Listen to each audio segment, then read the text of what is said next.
चलिए, last video में हमने एक्सरसाइज 5.1 का क्वेश्चन नंबर 1 और क्वेश्चन नंबर 2 कर लिया था। आज की इस वीडियो में हम एक्सरसाइज 5.1 के क्वेश्चन नंबर 3 से स्टार्ट करने जा रहे हैं। देखिए, क्वेश्चन नंबर 3 में आपको क्या कह रहा है, from the for the following APs right the first term and the common difference. सबसे आसान सवाल, आपसे सिर्फ फर्स्ट टर्म यानी ए पूछ रहा है और कॉमन डिफरेंस यानी कि डी लिखने को कह रहा है कि ए लिख दो और डी लिख दो। क्या होता है, जैसे पहला सवाल ये आपके सामने दे ही रखा, अगर मैं इसमें ए और डी लिखूं तो ए क्या होता है सर, पहला टर्म क्या है 3। डी क्या होता है, तो डी हमने पढ़ा था a2 माइनस a1, दूसरे में से पहला घटा दीजिए आपको डी मिल जाएगा। तो दूसरा टर्म है आपका 1 माइनस 3, एक में से 3 क्या, तो जवाब आया माइनस का 2। क्वेश्चन है, फर्स्ट टर्म 3 है और डी की वैल्यू माइनस का 2 होगा। इजी है। चलिए नेक्स्ट की तरफ मूव करते हैं। सेम पर आपका अगला क्वेश्चन ये रहा, क्वेश्चन नंबर 2। इसमें भी आपको ए और डी लिखना है। ए की वैल्यू आप खुद बता सकते हैं, ए की वैल्यू माइनस का 5 है। डी क्या होगा, तो सर जी डी होता है a2 माइनस a1। a2 की वैल्यू माइनस का 1, फिर माइनस, फिर a1 की वैल्यू माइनस का 5। जब भी दो साइन आ जाए तो इस तरह से ब्रैकेट लगा दें, तो माइनस का 1 माइनस माइनस प्लस प्लस का 5। तो यहाँ पे जवाब आया माइनस प्लस माइनस, 5 में से 1 गया तो 4। अब बड़ा वाला 5 है और 5 के साथ क्या है, प्लस का साइन है, तो जवाब भी किस में रहेगा, प्लस में रहेगा। Clear question. चलिए नेक्स्ट की तरफ मूव करते हैं। अगला सवाल आपके सामने थर्ड पार्ट दे रखा है, पहले आप खुद से ट्राई करें इस क्वेश्चन को। कर लिया होगा। चलिए देखिए, यहाँ पे आपके पास a की वैल्यू क्या है, तो a की वैल्यू आपके पास है 1/3। d की वैल्यू क्या है, तो d होगा आपके पास a2 माइनस a1। a2 कितना है हमारे पास, तो a2 है 5/3, माइनस में a1 कितना है 1/3। अब बेस सेम है तो 3 का 3 रहेगा, 5 माइनस 1, तो जवाब आ गया 4/3। तो d है आपके पास 4/3 और a है आपके पास 1/3। चलिए नेक्स्ट की तरफ मूव करते हैं। फोर्थ पार्ट इसी क्वेश्चन का, फोर्थ पार्ट में बोलता है आपके पास यहाँ पर ए और डी निकालना है। ए तो बहुत सिंपल है, जो पहला नंबर दिख रहा है वो ए है, ए का मतलब यहाँ पर 0.6 है। और डी की वैल्यू पूछू तो डी होगा आपके पास a2 माइनस a1। a2 की वैल्यू है 1.7 माइनस a1 की वैल्यू है 0.6। अब इन्हें घटा दीजिए, तो यहाँ पे मेरे पास है 1.7 और 0.6, पॉइंट के नीचे पॉइंट रहेगा, माइनस करेंगे, 7 में से 6 गया 1, 1 पे 0 गया 1, तो जवाब आ गया 1.1। क्लियर है जी यहाँ तक। नेक्स्ट क्वेश्चन की तरफ आते हैं। Question number 4, which of the followings are AP, if they form an AP find the common difference D and write 3 more terms। ये इंपॉर्टेंट है। पहले तो सवाल ये पूछ रहा है क्या ये AP है कि नहीं, मतलब पहले आपको AP चेक करना है। अगर ये AP है तो ये बताओ किसका कॉमन डिफरेंस यानी D क्या होगा, और इसके बाद के अगले 3 टर्म्स क्या होंगे वो भी आपको निकालना है।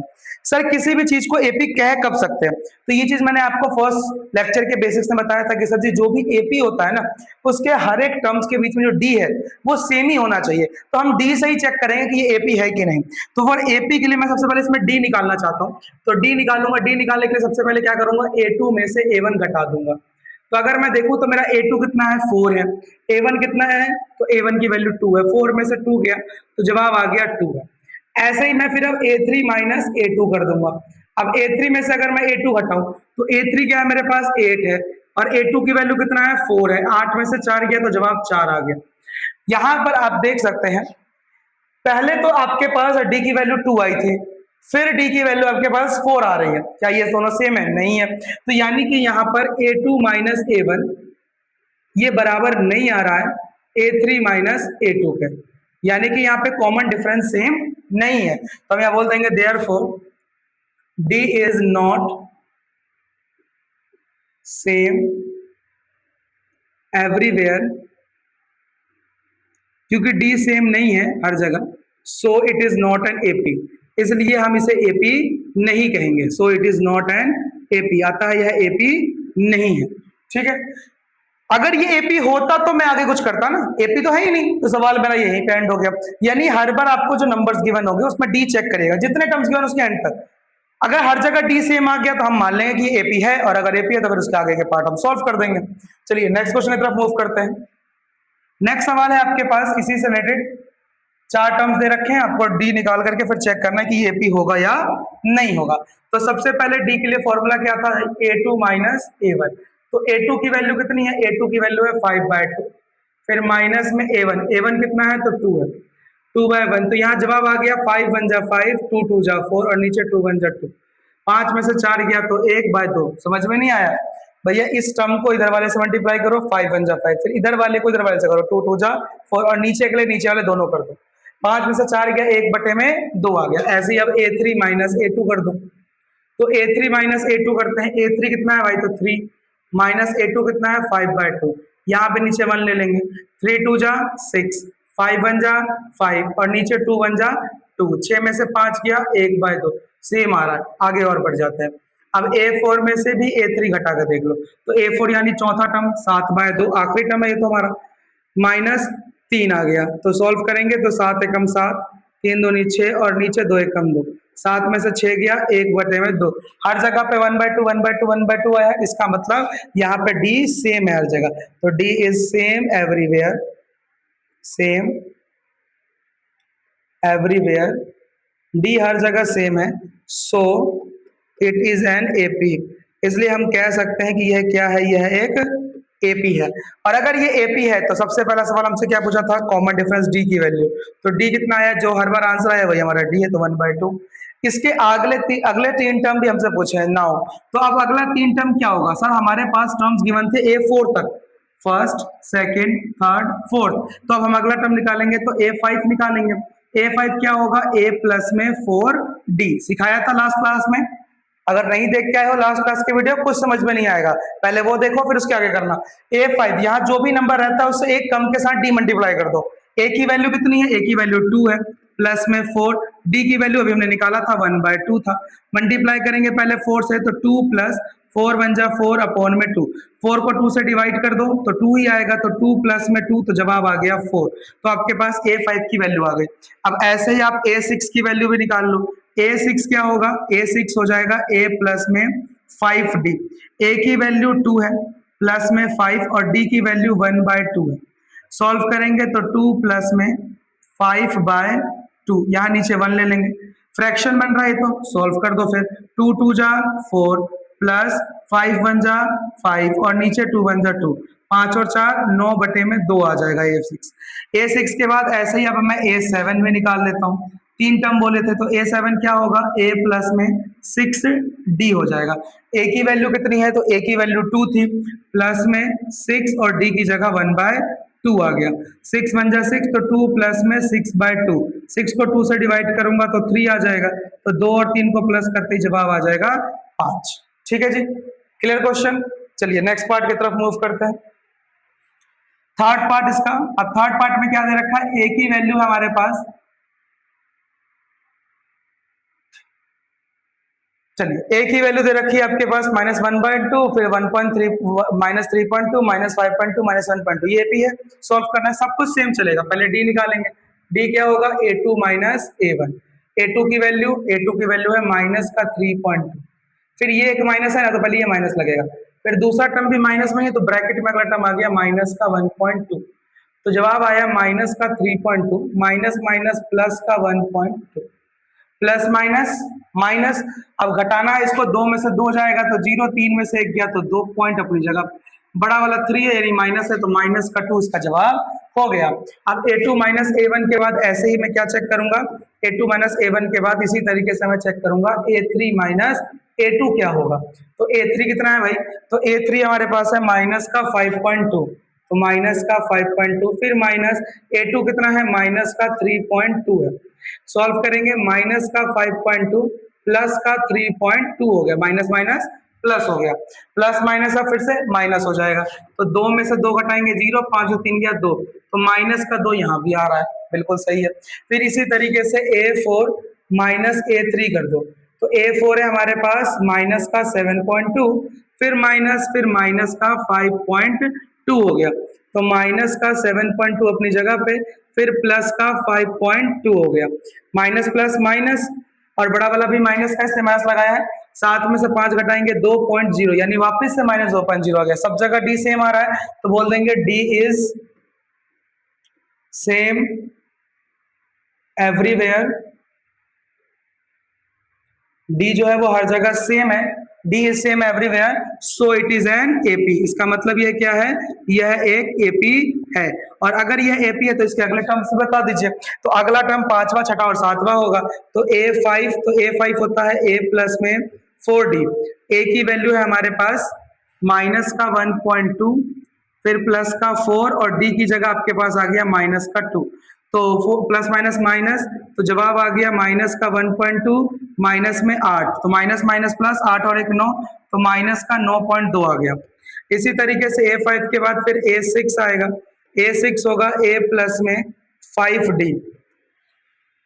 a की वैल्यू माइनस का 1.2 प्लस में 5 और d की जगह माइनस का 2। सर ये पॉइंट जीरो क्यों लिख रहे हैं? पॉइंट में बाद जीरो, उसकी कोई वैल्यू नहीं है, लिखो चाहे ना लिखो कोई फर्क नहीं पड़ता है। तो जवाब आया माइनस का 1.2 प्लस माइनस माइनस 5 टू जा 10, माइनस माइनस प्लस 10 और एक 11, तो माइनस का 11.2 आ गया। A6 के बाद अगला A7 करेंगे। A7 होगा a प्लस में 6d, a प्लस में 6d यानी a की जगह माइनस का 1.2 प्लस का 6 ब्रैकेट में माइनस का 2, तो जवाब आया माइनस का 1.2 प्लस माइनस माइनस 6 टू जा 12, माइनस माइनस प्लस तो 12 और एक 13, तो माइनस का 13.2 आ जाएगा। क्लियर है जी? चलिए इसके बाद नेक्स्ट पे मूव करते हैं। अगला फोर्थ पार्ट है हमारे पास। फोर्थ पार्ट में दे रखा है, पहले डी सेम करेंगे। तो डी के लिए सबसे पहले a2 minus a1, a2 minus a1 करा। a2 है मेरे पास माइनस का 6 और फिर माइनस का 6 का फिर माइनस और माइनस का 10, तो वापस से माइनस 6 माइनस माइनस प्लस का 10, 10 में से 6 गया तो 4 आ गया। अब a2 माइनस a1 के बाद इसी तरीके से अब हम a3 माइनस a2 कर देंगे। तो a3 कितना है? माइनस का 2, फिर माइनस और फिर माइनस का 6 है, तो यह आया माइनस 2 प्लस में 6, तो जवाब आ गया वापस से 4, प्लस माइनस माइनस 6 में से 2 गया 4। इसी तरीके से a4 माइनस a3 भी कर लेते हैं। a4 माइनस a3, a4 था हमारे पास 2, a4 है हमारे पास 2, फिर माइनस, फिर a3 है हमारे पास माइनस का 2, तो ये आ गया 2 माइनस माइनस प्लस का 2, 2 और 2 4 आ गया। यानी हर बार जो है डी की वैल्यू सेम है, इसका मतलब ये एपी माना जाएगा। तो हम लिख देंगे D is same everywhere, so it is an AP. यह एपी है, और एपी है तो सबसे पहले डी क्या है? तो डी की वैल्यू हमारे पास 4। चलो जी डी निकल गया। नाउ अब अगले 3 टर्म, 4 तक तो गिवन ही है, तो a5 होगा a प्लस में 4d। a की वैल्यू है हमारे पास माइनस का 10 प्लस में 4 और d की जगह भी 4 है, तो ये आया माइनस का 10 प्लस 4 4 जा 16, 16 में से 10 गया तो 6। फिर ऐसे ही a6 आएगा a प्लस में 5d, a की वैल्यू माइनस का 10 प्लस का 5 और d की जगह 4 आ गया, 5 4 जा 20, तो यहाँ पे आया माइनस का 10 प्लस का 20, 20 में से 10 गया तो जवाब 10 आ गया। इसी तरीके से a6 का a7 आएगा a प्लस में 6d, a की वैल्यू माइनस का 10 प्लस में 6, d की वैल्यू 4, 6 4 जा 24, तो माइनस का 10 प्लस में 24, 24 में से 10 गया तो 14 आएगा, तो जवाब यहाँ 14 आ गया। तो आपके अगले 3 टर्म 6 10 और 14 हो गया। क्लियर है यहाँ तक? चलिए आई होप आपको समझ में आ रहा होगा किस तरह से आपको सॉल्व करते रहना है।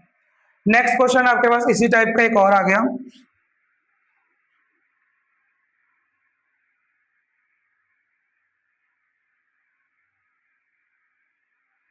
इस क्वेश्चन में आपके पास लगभग 15 या 16 पार्ट है, और हर पार्ट में इसी तरीके से आपको हर बार चेक करना है फिर सॉल्व करना है। कहीं ना कहीं आप ये सोच रहे होंगे कि अच्छा हो कि एपी ना बने, एपी बनेगा फिर आगे की मेहनत भी करनी पड़ती है। चलिए अब यहाँ पर आगे बढ़ते हैं। अगला सवाल फिर से डी चेक करेंगे। डी के लिए वापस से a2 माइनस a1, a2 कितना है? तो a2 है हमारे पास 3 प्लस में √2। जब एक से बड़ा टर्म हो तो ब्रैकेट में कर दीजिए, लेकिन ये कॉमा का पहला टर्म है, फिर कॉमा से यहाँ तक दूसरा टर्म होगा, तो 3 प्लस में √2 आपके पास ये टर्म था। फिर माइनस का a1 कितना है? सर जी 3 है, सॉल्व करेंगे तो 3 प्लस में √2 माइनस का 3, 3 में से 3 चला जाएगा, प्लस का 3 माइनस का 3 कट गया, तो बचा कितना? √2 बच गया। हाँ जी ठीक है। इसी तरीके से अब मैं करता हूँ a3 minus a2, a3 minus a2 करेंगे तो a3 की वैल्यू है आपके पास, ये पहला टर्म था, ये दूसरा है, तीसरा यहाँ से यहाँ तक है, यानी 3 प्लस में 2√2, तो पहला टर्म हो गया यहाँ पे, तो 3 प्लस में 2√2, फिर माइनस, फिर a2 की वैल्यू जो कि है 3 प्लस में √2। अब सॉल्व करेंगे तो पहला तो bracket as it is open होते ही आ जाएगा, और यहाँ माइनस है तो माइनस अंदर जाएगा, तो जो भी टर्म प्लस के हैं वो सभी माइनस के हो जाएंगे। प्लस का 3 माइनस का 3 कैंसिल हो जाएगा, बचेगा 2√2 माइनस का √2, यानी बचा आपके पास 2√2 माइनस में √2। अब 2 में से 1√2 चला जाए तो कितना बचेगा, 1√2 बच जाएगा, यानी आंसर आ गया √2। अब इसी तरीके से A4 माइनस A3 कर देते हैं। A4 की वैल्यू कितनी है, तो A4 जो बचा हुआ आपका अगला टर्म है 3 प्लस में 3√2 वही होगा। उसके बाद माइनस A3 जो अभी आपने दूसरा टर्म यहाँ पर लिखा था 3 प्लस में 2√2, ये हो जाएगा। वापस से ब्रैकेट सॉल्व करेंगे, 3 प्लस में 3√2 माइनस 3 माइनस का 2√2 प्लस का 3 माइनस का 3 खत्म, 3√2 में से 2√2 गया तो जवाब में बचा √2, यानी यहाँ भी √2 आ गया। हर जगह पे देखेंगे तो आपके पास √2 ही आ रहा था, इसका मतलब D सेम है, तो D is same everywhere, so it is an AP। अब ये AP तो आ गया, D की वैल्यू कितनी आ गई, √2 आ गया। अब इसके अगले 3 टर्म्स बताने हैं आपको क्या होंगे, तो A5 क्या होगा, A प्लस में 4D, A की वैल्यू है 3 प्लस में 4 और D की जगह √2, यही होगा। फिर A6 A प्लस में 5D, A की जगह पे 3 प्लस में 5 और D की जगह √2। फिर A7 A की जगह A प्लस 6D, A की जगह पे 3 प्लस में 6 और √2, तो ये आपके 3 अगले टर्म्स हो जाएंगे। ठीक है, चलिए नेक्स्ट की तरफ मूव करते हैं। 6th पार्ट,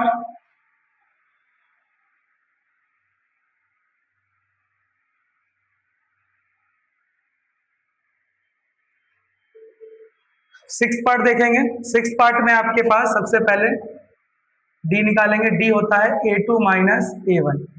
A2 की वैल्यू कितनी है, 0.22, फिर माइनस A1 की वैल्यू 0.2। घटाना कैसे भाई, यहाँ देख लो 0.22 है तो पहले 0.2 लिख लो, फिर पॉइंट के साथ पॉइंट, इधर 0 है तो 0 और इधर 2 है तो 2, इधर कुछ नहीं बचा तो कुछ हो जाता है, तो 2 का 2 आ जाएगा, 2 में से 2 गया 0.0, तो जवाब आ गया 0.02।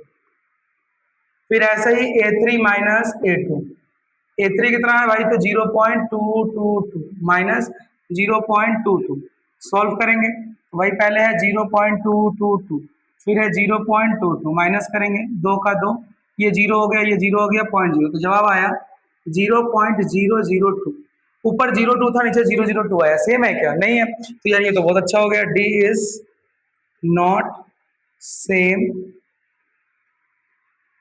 एवरीवेयर,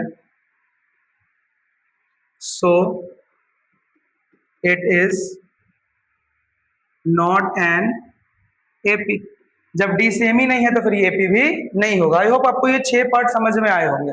इसके आगे के जो रिमेनिंग पार्ट्स है वो खुद से ट्राई करें, अगली वीडियो में यानी कल की कक्षा में जब हम आएंगे तब उसके आगे के पार्ट सॉल्व करेंगे। ठीक है, थैंक यू।